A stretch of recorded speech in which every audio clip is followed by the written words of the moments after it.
गोदातिरी नित्य अवस्थी अंगी चर्चिले विभूती कामधेनु आणि श्वान दोघे शोभती समान काठी माझी शोभे झोळी काठी माझी शोभे झोळी अर्धचंद्र वसे भाई कामधेनु आणि श्वान उभे शोभते समान एका जनार्दनी दत्त एका जनार्दनी दत्त रात्रंदिन आठवीत कामधेनु आणि श्वान दोघे शोभती समान महायोग पेटे तटे भीमरथम वरम पुंडरीकाय दातु मुनींद्र समागत्य तिष्ठन्तमानंद कंदम परब्रह्मलिंगम भजे पांडुरंगम नमो विठ्ठला राजया पांडुरंगा नमो रुक्मिणी माऊली ज्ञानगंगा नमो कुंडलिका नमो चंद्रभागा नमस्कार माझा रुक्मिणी पांडुरंगा पांडुरंगा करू प्रथम नमन कुसरी चरण संतांची त्यांच्या कृपा दानी कथेचा विस्तार बाबाजी सद्गुरु दास तुकवा नमो ज्ञानेश्वरा नमो ज्ञानेश्वरा मूर्ती उदारा सोपान देवा मुक्ताबाई नमो त्रिभुवनी पावनी आद्य जननी देवांची नमो सद्गुरु तुकया ज्ञान दीपा नमो सद्गुरु सच्चिदानंद रूपा नमो सद्गुरु भक्त कल्याण मूर्ती नमो सद्गुरु भास्करा पूर्ण कीर्ती जयांचे केली आज स्मरण हो सकळ विद्वांचे आदी करण तेचे वंदो श्री चरण श्री गुरूंचे ते नमस्कार आता गुरुर्ब्रह्मा गुरुर्विष्णू गुरुर्देव महेश्वरा गुरुर साक्षात परब्रह्म गुरुर्देव महेश्वरा कर्पूरगौरं करुणावतारं संसारसारं भुजगेन्द्रहारं सदा वसन्तं हृदयारविन्दे भवं भवानी सहितं नमामि नमामि देवी नर्मदे नमामि देवी नर्मदे तदीय पाद पंकजं नमामि देवी नर्मदे नमामि देवी नर्मदे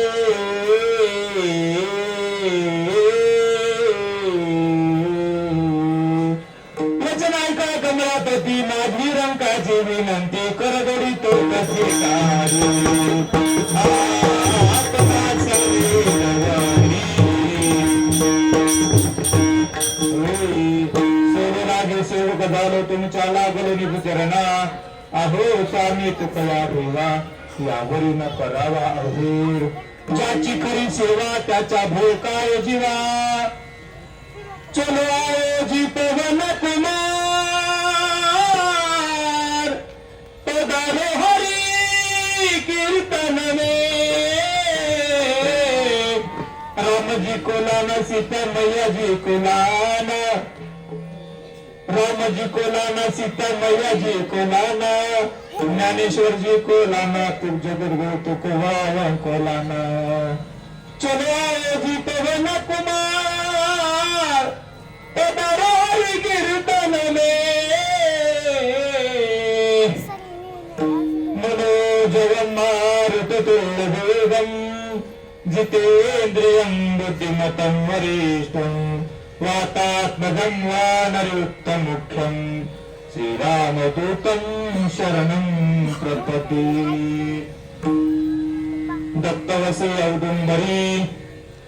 दत्तवसे औदुंबरे त्रिशूलडमरू जटाधारे रामधेनु आणि श्वान दोघे शोभते समान प्रस्तुत प्राप्त समय प्राप्त सेवेसाठी अवधूत चिंतन श्री गुरुदेव दत्त गुरुदत्तांच्या परंपरेच्या पुढे चालत असलेले 3 नंबरचे असणारे सद्गुरु श्री स्वामी समर्थ महाराज यांच्या गुरुत्र चरित्र पारायणाच्या निमित्तानं किंवा सांगता सोहळ्याच्या निमित्तानं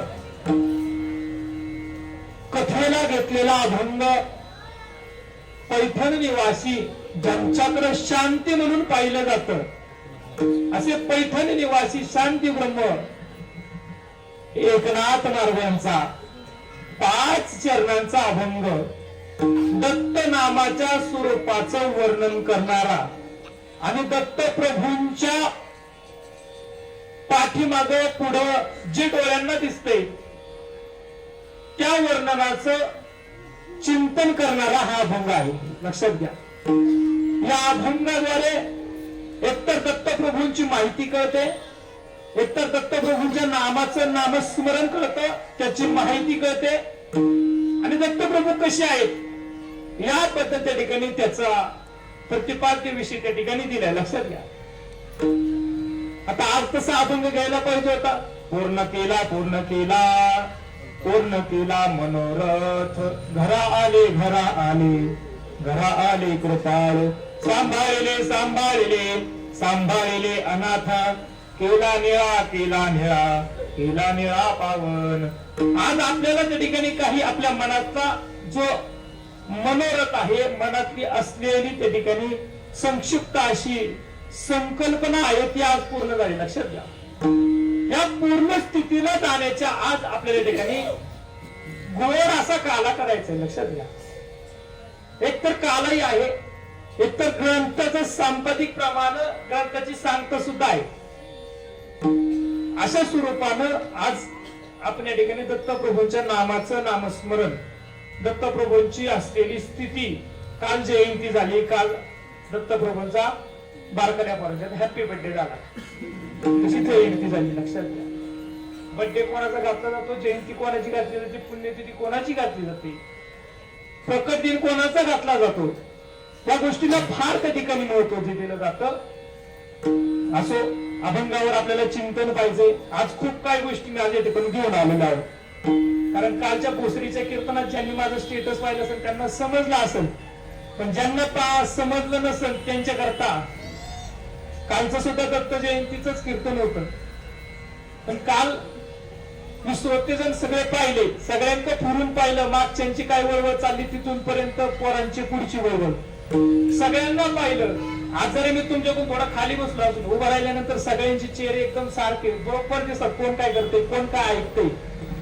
मायबाप कथा करत असताना, कीर्तन करत असताना, प्रवचन करत असताना बाकीच्यांचं मला माहित नाही, पण माझं वैयक्तिक मत आहे, मी घरी काहीच वाचून येत नाही, घरी काहीच ठरवून येत नाही. की मला इथं काय बोलायचं.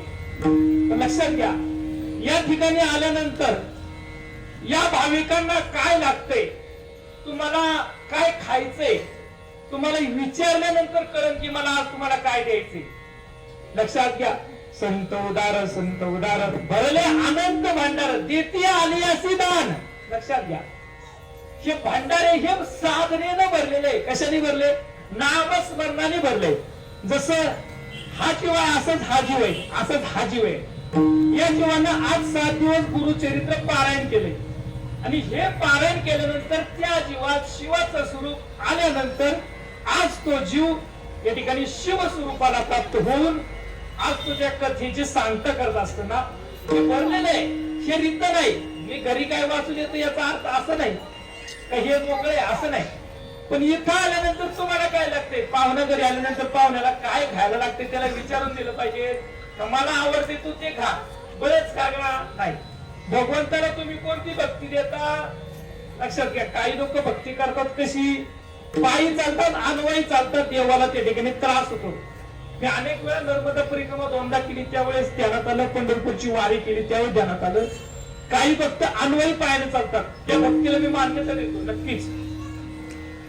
पण हा देह चांगला असेल तर भक्ती चांगली करता येते. लक्षात घ्या, आणि हा देह चांगला नसेल तर भक्ती करता येत नाही. आता सांगा, 60 वर्षाच्या माणसाला चालायचं म्हणलं तर त्रास पायांचा होतो, गुडघ्यांचा होतो, चालणं होत नाही. त्याप्रमाणे हे शरीर चांगलं असेल तर भक्ती चांगली होईल. म्हणून अन्वयी त्या चालून त्या देवाला त्रास देणं ही भक्ती सांगितलेली नाही. लक्षात घ्या, हा तिथपर्यंत तुम्ही पोहोचा त्यावेळेस मान्य. पण या शरीराला इजा देऊन त्या भगवंताची भक्ती करणं हे मात्र चुकीचं आहे. मी काळ्या दगडावरची रीत सांगतो. भक्ती ही 9 प्रकारची सांगितली. काहीच करू नका,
लक्ष घ्या. इकडे सगळ्यांनी पहा एकदा. आपला विषय काय चालला होता महाराज, तुम्हीच सांगा, तुम्ही कशाला आले. लक्षात घ्या, माझा विषय चालला होता भक्ती 9 प्रकारची, बरोबर का? ऐक, गाडी रुळावाली का, मशीन बदलली तरी गाडी रुळावी होती. लक्षात घ्या, ठरवून आलेला असं तर माझी लिंक तुटली असेल, मला काय सांगा, मलाच कळलं नसतं काय सांगा. परत पाठ केलेला असं तर ते मागून परत भूकंपट्टी करावी लागली असते. लक्षात घ्या, पाठ नाही. 9 प्रकारच्या 9 भक्ती सांगितल्या. मला आज लय खोल सांगायचंय आणि तुम्ही सगळे ऐकणार आहे. मला याची गॅरंटी तुमच्या पाहून दिसते. जरी पोरांनी वळवळ केली, जरी कोणी आलं, कोण बसलंय, कोण उठलंय, ह्याच्याकडे लक्ष नका देऊ. मी काय सांगतोय बारीक ऐका. थोडाची वेळ घेणार मी, तुमचा 15 मिनिटच घेणार आहे. लक्षात घ्या, पण बारीक ऐका. लक्षात घ्या, भक्ती ही 9 प्रकारची सांगितली. भक्ती का सांगितली याच्या पलीकडे जर जाऊन सांगितलं. मी काल कसं कीर्तन उलट केलं, म्हणजे जे शेवट सांगत होते ते आधी सांगितलं, कारण नंतर वेळ पुरत नाही. आणि सुरुवातीला हे डोके फ्रेश असतात, माइंड फ्रेश असतो. आता जर सांगितलं ना नंतर मग जर कळत नाही. कारण काय होतं, 7 ते 9 कीर्तन ठेवलं, 9च्या पुढे जर आम्ही जास्त सांगायला लागलो तर तिकडून लापशीचा नाचा असणाऱ्या बुंदीचा आणि बटाट्याचा हरभऱ्याच्या भाजीचा वास येतो. त्यामुळे तुम्हाला 9च्या पुढे सांगून काही अर्थ होणार नाही. तर तुम्ही आज सुरुवातीलाच सांगतो, लक्षात घ्या, तुम्ही सगळे जीव इथं आज बसलेला ज्याच्यात शिवाचं स्वरूप झाले, कशामध्ये? जीवामध्ये. ज्या जीवामध्ये शिवाचं स्वरूप प्राप्त झाले अशांनी गुरु चरित्राचं पारायण केले. लक्षात घ्या. काय काय काय काय काय सांगा सांगा सांगा. ज्या जीवामध्ये शिवाचं स्वरूप प्राप्त झाले अशा जीवाला गुरु चरित्र पारायण करण्याचं भाग्य लाभले. जगद्गुरु तुकोबारे सुंदर सांगतात, पुण्यवंत व्हावे घेता सज्जनाची नावे, निघे माझी वाचा तुटी महालाभ पुकासाठी. जगद्गुरु तुकोबार सांगतात, पुण्यवंत कशानं होतं? जीवामध्ये शिवाचं स्वरूप आल्यानंतर पुण्यवंत होतं. कशाने पुण्यवंत होतं? ग्रंथ वाचण्याकरता पुण्यवंत व्हावं लागतं. जो पुण्यवंत होईल त्याला काही नियम सांगितले. काय सांगितले? तर सज्जनांची नावे घ्यावी. जसे आता तुम्ही मगाशी मी गाडीतून उतरल्यानंतर तुम्ही श्री स्वामी समर्थांचं गजर त्या ठिकाणी करत होता. ही सज्जनांची मायबाप नावं सांगितलेली आहेत. भगवान परमात्म्याची भक्ती करण्यासाठी काही संप्रदाय उभे राहिले. काय काय काय काय? भगवान परमात्म्याची भक्ती करण्याकरता काही संप्रदाय उभे राहिले. यामध्ये भगवान परमात्म्याची भक्ती का करावी लागते, मला जर बारीक जाय सांगून द्यायचं म्हणलं, सगळ्यात शेवट जिथं काहीच नव्हतं तिथून सुरुवात करायची म्हणली तर ही 4 युग आहेत. 4 युग आहेत. त्यामध्ये पहिलं सत्ययुग आहे, दुसरं त्रेतायुग आहे, तिसरं द्वापर युग आहे. हा बघ काहीच नका करू. आणि चौथं कलियुग आहे. काय काय काय काय? पहिलं सत्ययुग, दुसरं त्रेतायुग, तिसरं द्वापर युग आणि चौथं कलियुग. 4 युग होऊन गेली. कलियुगात आयुष्य माणसाला किती? लक्षात घ्या. कोण सांगत? कलियुगात माणसाला सर्वसामान्यपणे किती आयुष्य सांगा? 100 वर्ष आयुष्य कलियुगात सांगितले. कलियुगाच्या मागे चला, द्वापर युग. द्वापर युगात किती आयुष्य सांगितले? 1 शून्य वाढवायचा. किती? 1000. द्वापर युगात. त्रेतायुगात किती सांगितले? 1 शून्य वाढवायचा. किती झाले? 10,000. सत्ययुगात त्या ठिकाणी 1 वर्ष अजून शून्य वाढवायचा आहे. कोणता? किती झाले? अजून त्याच्या आधी मागे 1 शून्य वाढवायचं. किती झाले? हा. 5 युग नाही, फक्त 4 युग आहे. तुम्ही फक्त गणित करसाल. लक्षात घ्या, प्रत्येक युगामध्ये शून्य कमी होत गेला. जे सत्ययुगात होतं ते कलियुगात नाही, जे सत्ययुगात होतं ते द्वापर युगात नाही, जे सत्ययुगात होतं ते त्रेतायुगात नाही. लक्षात घ्या, जसं कलियुग बदलत, जसं युग बदललं गेलं तसं जीवन बदलत गेलं, आयुष्य कमी होत गेलं. आज आपण जगतोय ते कलियुगात जगतोय. लक्षात घ्या, कलियुगाचा मारा. आता मी कलियुगच सांगतो जास्त, मग माझ्या भक्तीत शिरतो, मग तुम्हाला सांगतो की भक्तीची आपल्याला खरंच गरज काय. कलियुगामध्ये कलियुगाचा प्रारंभ होण्याकरता द्वापर युगाचा त्या ठिकाणी अंत झाला. द्वापर युगाची सांगता झाली. जशी आज आपली गुरुचरित्राची कथेची सांगता आहे त्या पद्धतीनं त्या ठिकाणी द्वापर युगाची अंत झाल्यानंतर कलियुगाला त्या ठिकाणी भगवान श्रीकृष्णानं ते राज्य देऊन टाकलं. कलीला सांगितलं आता तुम्हाला छळायचंय. कलीला सांगितलं ह्या पद्धतीने ह्या माणसांना जीवन द्यायचंय. तुम्ही बघा, सत्ययुगातलं द्वापर युगातलं रामायण जर पाहिलं तर तुमच्या ध्यानात येईल भगवान श्रीरामाचं असलेलं त्या ठिकाणी जीवन, भगवान श्रीकृष्णाचं असलेलं जीवन आणि आजचं कलियुगाचं असलेलं जीवन. या युगांमधली भक्ती जी आहे ती कशा स्वरूपाची होती? लक्षात घ्या, कलियुगाचा अंत त्या ठिकाणी होण्याच्या अगोदर जो सुरुवात झाली त्या सुरुवातीला भक्ती कोणी चालू केली तर ती भक्ती नवनाथांनी चालू केली. भगवान श्रीकृष्णानं विष्णूच्या 9 नारायणांना त्या ठिकाणी आज्ञा दिली. आता तुम्ही कलियुगाचा प्रारंभ होतोय, द्वापर युगात त्या ठिकाणी अंत झालाय, कलियुगाचा प्रारंभ होतोय. इथून पुढे भक्ती सांगायची, ह्या जड जीवांना तारायचे. नवनाथ ग्रंथ किती जणांनी वाचलाय? हातवर करा. नवनाथ ग्रंथ कोणी वाचलाय का? फक्त एकानेच वाचलाय, दोघांनी, तिघांनी, 4 आहेत. एक 10 लोकांनी वाचलाय. नवनाथ ग्रंथ जर वाचला असेल तर तुम्हाला ध्यानात येईल. हरिपाठ किती लोकांनी वाचलाय? त्यांनी एकदा हातवर करा. हरिपाठ बऱ्याच जणांनी वाचलाय. हरिपाठातला एक अभंग आहे जो गुरु परंपरेमध्ये जगद्गुरु तुकोबारांनी आदिनाथ गुरु सकळ सिद्धांचा मच्छिंद्र तयाचा मुख्य शिष्य. हा आदिनाथ गुरु सकळ सिद्धांचा मच्छिंद्र तयाचा मुख्य शिष्य. आदिनाथ गुरु माझे भगवान शिवशंकर भगवान परमात्मा आहेत, ज्यांनी या संप्रदायाची निर्मिती केली, भक्तीची निर्मिती केली.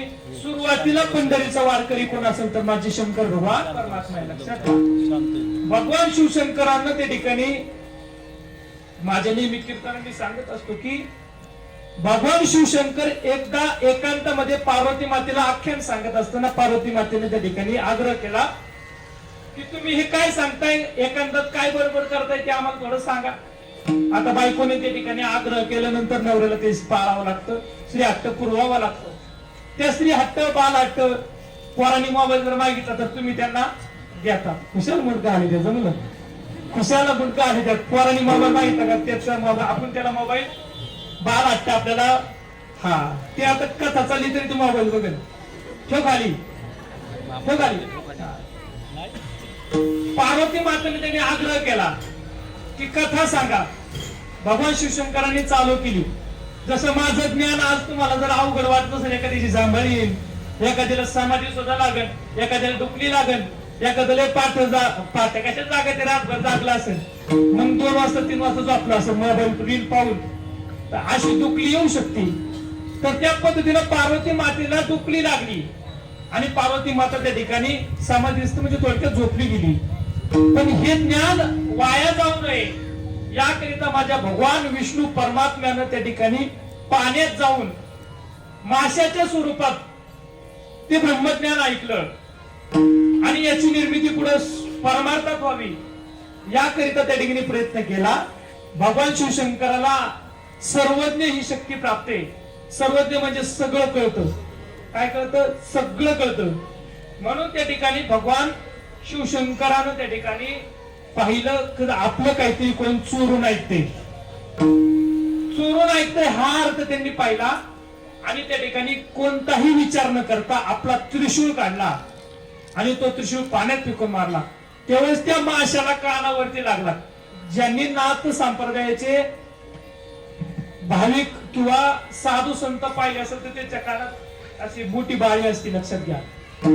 तर ती त्याची ती भक्तीची ती स्वरूपाची ती एक ओळख आहे. तर ते माशाने ऐकलं. आदिनाथ गुरु सकळ सिद्धांचा मच्छिंद्र तयाचा मुख्य शिष्य. मच्छिंद्राने बोध गोरक्षाशी केला. मच्छिंद्राने गोरक्षाला दिलं. मच्छिंद्राने बोध गोरक्षाशी गेला. गोरक्ष वळला गहिनी प्रती. गहिनीनाथ मार्गाने गहिनी प्रसादे निवृत्ती दातार ज्ञानदेवासार चोजविले. ज्ञानदेवांपर्यंत पोहोचलो. आता इथं एक गंमत झाली, लक्षात घ्या. तुमच्या आवडीचा विषय. एका व्यक्तीकडून भक्ती जी आहे ती दुसऱ्या व्यक्तीकडे पोहोचली. एका गुरुने एकच शिष्य करावा अशी परंपरा त्या ठिकाणी लागू झाली. दुसऱ्याने भक्ती करायची नाही, एकच गुरु आणि एकच शिष्य. पण माऊली ज्ञानोबरांनी असं ठरवलं की या ठिकाणी एकानेच भक्ती केली, दुसऱ्याने करायची नाही. याकरिता काय करायचं तर ही परंपरा थोडी मोडीत काढायची, थोड्या याच्यात बदल करायचा. पुढच्या वर्षी कीर्तन करायचं का कथा करायची का प्रवचन करायचं अशी त्यांनी परंपरा माऊलींनी तयार केली आणि एक गुरु आणि अनेक शिष्य परंपरेची रचना त्या ठिकाणी केली. आता आज श्री स्वामी समर्थांनी भक्ती केली, त्यांच्या अगोदर नृसिंह सरस्वती महाराजांनी भक्ती केली, त्यांच्या अगोदर दत्तप्रभूंनी अवतार घेतला. स्वामी समर्थांच्या नंतर कोथरूडचे शंकर महाराजांचा जन्म सांगितला जातो. अशी परंपरा आजपर्यंत चालू आहे. आज आपली दिंडोरी संचलित असलेली ही परंपरा आहे, लक्षात घ्या. आज ती सुद्धा जी परंपरा आहे ती सुद्धा काही महात्मे चालवतात. ह्या महात्म्यांमध्ये सुद्धा त्या भगवान परमात्म्याची असलेला अंश दडलेला आहे. म्हणून ती भक्ती करतायत, म्हणून तुमच्याकडून आज करून घेतायत. आमच्या कीर्तनाला एवढी गर्दी लगेच होत नाही. आमच्या कीर्तनाला गर्दी केव्हा होते? जेव्हा 7:30 होतो रखुमाई भजन झाल्यानंतर, किंवा एखाद्या ठिकाणी मी कथेला गेलो, कीर्तनाला गेलो, सुरुवात कीर्तनाला गेलो, आणि सगळेजण बसले होते. हरे राम राम राम हरे हरे, हरे कृष्ण कृष्ण कृष्ण हरे हरे. बुद्धिवाडा काय पोरं अशी इकडं ती शाळा होती अंधारात, जाऊ काय पोरं बरं अशी पळत आली. मारून मी काय आपली गंमत केली का काही, अजून पंक्तीत बसल्या नाही, अजून अख्खा मांडव त्याच्यात सगळेच पांडव आहेत, अजून सगळे बाहेर गेले नाहीत. तेव्हा त्याला पोरांनी महाराजांनी आपली आज गंमत केली.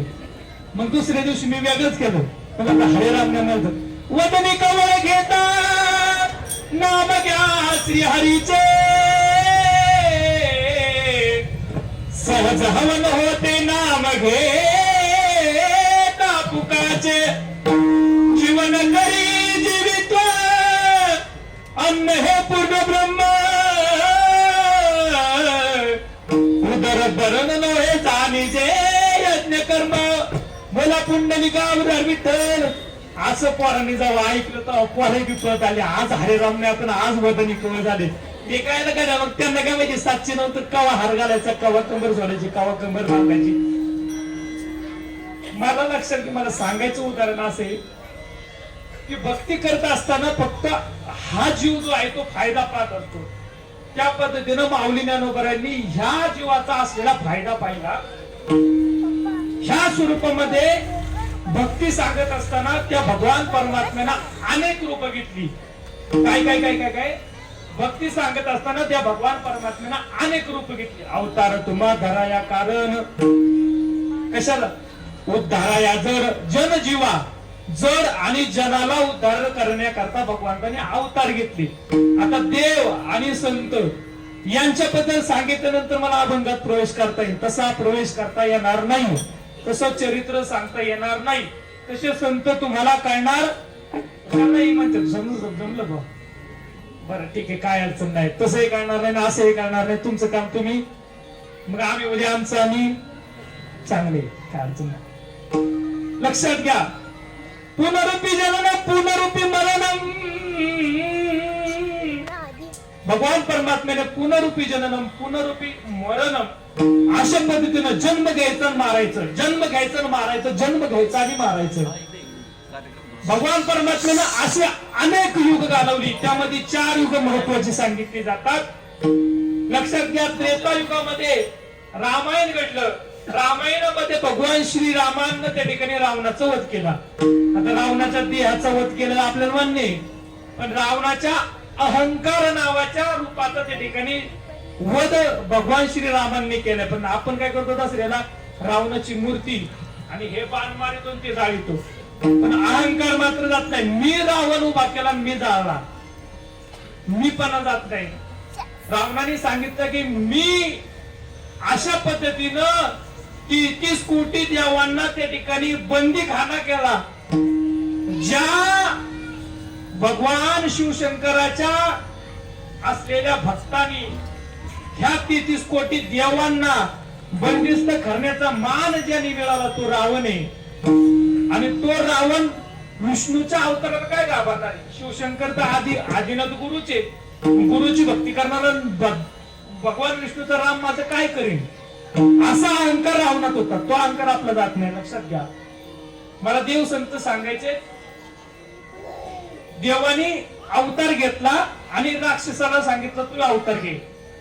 एकाने त्या ठिकाणी पाप करायचं, त्याला ते मारायचं. नकळे कानोबाचे कोडे, हे कानोबाचं कोडे काय, अवतार घ्यायचा आणि मारायचं, अवतार घ्यायचा आणि मारायचं. मी आता लय जवळ आलोय, तिकून जवळ आलेस मी पण जवळ आलोय. लक्षात घ्या, असा अवतार घेतला राक्षसाचा त्या ठिकाणी वध करायचा.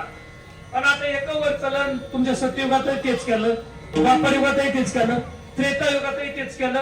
आता कलियुगात हे होणं शक्य नाही. आज मी या ठिकाणी एखाद्याचा वध केला, करणार नाही, पण ते कलियुगात माझ्या लगेच केसी त्या ठिकाणी दाखल होती. होती का नाही? होय म्हणतात का? मी करणारच नाही, तर तुम्ही ते विचार करू नका. असं नाही. म्हणून भगवान परमात्म्याने एक विचार केला, सत्ययुगातही मी तेच केलं, द्वापरयुगातही मी तेच केलं. इकडे बघा, इकडे बघा, माहिती बघा, इकडे त्रेतायुगातही तेच केलं, द्वापरयुगातही तेच केलं. तुम्ही लेत आले, तुमचं कसं वेळ बघायला लागले, आमची लिंक तुटली. माझ्या बघा इकडे तुम्ही ध्यान द्या, 15 मिनिटं आपली संपून गेली. द्वापर युगातही एखाद्या राक्षसाला त्या ठिकाणी पाप करायला लावलं, त्याला त्याचा वध केला. त्याचं एक उदाहरण सांगून जाईल. तुम्ही सगळे गृहस्थी आत माझ्या समोर बसलेले. भगवान श्री खंडेरायानं जो अवतार घेतला तो शिवशंकराचा अवतार होता. भगवान शिवशंकराने त्या ठिकाणी खंडेरायाचा अवतार घेतला. खंडेरायाच्या कथेमध्ये मल नावाचं दैत्य मारला. मल नावाच्या दैत्याने ठिकाणी उन्माद केला, अनेक पाप त्या ठिकाणी केलं. मग याला मारण्यासाठी खंडेरायाने अवतार घेतला. खंडेरायाने त्याला एका विशिष्ट तिथीला मारलं आणि त्या विशिष्ट तिथीला मारल्यानंतर मल दैत्याने देवाकडे मागितलं, देवा तुमचा उद्धार झाला, तुम्ही तुमचा जय जयकार करून घेतला आणि मी जर नसतो तर तुमचा जय जयकार कसा झाला असता. हा मल दैत्याने प्रश्न विचारला. मग भलं गाता येते. भगवान शिवशंकराची भक्ती करणारे किती लोक येतात? हात तोड करा एकदा. भगवान शिवशंकराची भक्ती करणारे किती लोक आहेत? करा हात तोड एकदा. सगळेचे. पण मला कशी करायचे सगळेचे म्हणून? कारण हात वर करा. मी भगवान शिवशंकराची भक्ती करतो, मी श्री स्वामी समर्थांची भक्ती करतो, मी पांडुरंगाची भक्ती करतो, मी सगळ्या देवांना पूजतो, मी शनिवारी मारुतीला जातो, सोमवारी शिवशंकराला जातो, मंगळवारचं देवीला जातो, आई राधा उधे उधे, बुधवारचं पांडुरंगाला जातो, गुरुवारचं दत्तप्रभूला जातो, शुक्रवारचं त्या ठिकाणी संतोषी मातेला जातो, शनिवारचं परत बजरंग बली की जय. असं नाही सगळ्या देवांची भक्ती. पण प्रत्येक भक्ताची लक्षात घ्या, आपुला तो देव एक करून घ्यावा, केले विना जीवा सुख नोहे. त्या भगवान परमात्म्याला एकत्रित आपलं करा. सगळ्यांना पूजा पण एकाला आपलं करा. जसं तुम्ही स्वामी समर्थांची भक्ती, दत्तप्रभूंची भक्ती करता. आपला कोणता देव आहे? एकच देव. कारण अनंत रूपे अनंत वेशी देखले मे त्याशी, पाप कुमादीवर कुण बांधली कैसी. माऊली ज्ञानोबरायांनी भोपाळ यांच्या अभंगात पहिल्याच अभंगात सांगितलंय की अनंत रूपे अनंत वेशे देखिले मे त्याशी, बाप रुक्मादीवर खून बांधली कैसी, बांधली कैसी. देखिला देखिला माये देवांचा देव, पितला संदेह निमाले दुजेपण दुजेपण. देखिला देखिला माये देवांचा देव. माऊली ज्ञानोबरांची माई, हे माय मी त्या भगवान परमात्म्याला पाहिलं. कसा होता? अनंत रूपे अनंत वेचे देखिले त्याची. अनंत रूपात नटलेला होता. मग स्वामी समर्थांच्या रूपात तो नटलेला होता. त्या ठिकाणी दत्तप्रभूंच्या स्वरूपात नटलेला होता. नृसिंह सरस्वती महाराजांच्या रूपात नटलेला होता. कुद्रूच्या शंकर महाराजांच्या रूपात त्या ठिकाणी नटलेला होता. दत्तप्रभूंच्या 24 तत्वांना 24 गुरु मानणाऱ्या त्या स्वरूपात नटलेला तो भगवान परमात्मा मी पाहिला, अशी माऊली ज्ञानोबा सांगतात. कारण मला सांगायचे, देवती संत निमित्त त्या प्रतिमा. देवते संतचे फक्त निमित्त प्रतिमा आहेत. मला सांगा, कलियुगामध्ये संत नव्हते. कलियुगामध्ये संत आहेत. नवनाथांचं काम झालं. नऊ नारायणांनी काम त्याची भक्ती केली. त्यामध्ये माऊली ज्ञानोबरांची भक्ती लागून झाली. एक गुरु आणि अनेक शिष्य त्या ठिकाणी झाले. म्हणून आज एवढी संख्येनं आज आपण उपस्थित आहात. अशा सगळ्या संख्येनं उपस्थित त्या ठिकाणी ही भक्ती चालू झाली. आणि कलियुगाचा प्रारंभ आज या योगामध्ये बोलायला काय, कलियुगामध्ये संतांनी भक्ती केली. संतांनी ती भक्ती करत असताना काही गोष्टींची मान मर्यादा राखली. रामकृष्ण नामे ही दोन्ही साजिरी, ए हृदय मंदिरी स्मरा करे. आपली आपण करा सोडवन, संसार बंद दोडा.